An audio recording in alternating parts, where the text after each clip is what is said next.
Hi, this is Frankie from aboutscript. We're going to be finishing off where we left off last time, and that was we'd already learned how to make just some basic shapes like ellipses and rectangles. Then we learned how to write text to these graphic canvases, and then we learned how to load an image and display it. So in this video, we're going to combine a few of those, just as sort of a review, and give a somewhat practical example of something you might want to do. So here we have this site called NumbersAPI.com, and it just gives you some plain text random facts, which we're going to be using here.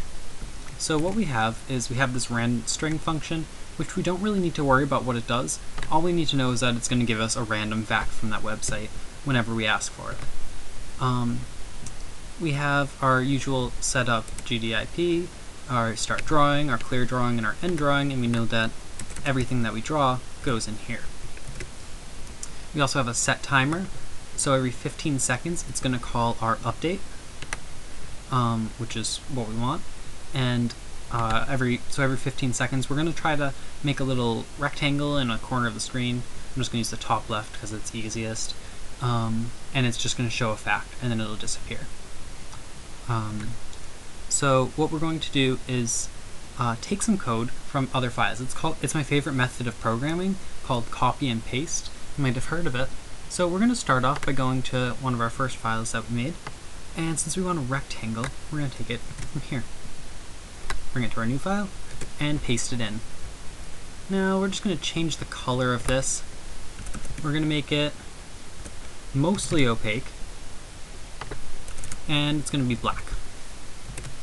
Alright, so now if we ran this code, see what it does, is it's going to do absolutely nothing until our 15 seconds is up.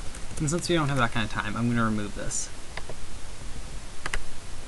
Okay, so let me get a somewhat opaque rectangle, and it happens to be there, so we're just going to have to fix the position of it. We're going to put it at 0, 0, also known as the top left corner of the screen, and a width of 300 and a height of 200 sounds good to me. So let's run that again, and it's looking much better. So next thing we want to do is we want to write some text to it. So what we're going to do is we're going to get our text. So text equals rand string, and we're going to call it. So it's going to load some random text into there. And then what we're going to do is we're going to go to one of our other files. I believe it's this one. No, it's this one. No, it's this one. Okay. Now we're going to take our text to graphics function, and we're going to pop it in here. We don't want to display, hey, I did it, do we?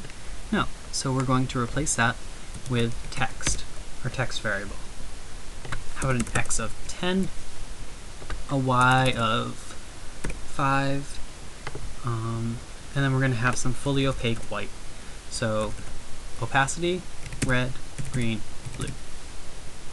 Size of 24. And since our rectangle is only 300 pixels wide, we have to make sure that our text is no larger than that.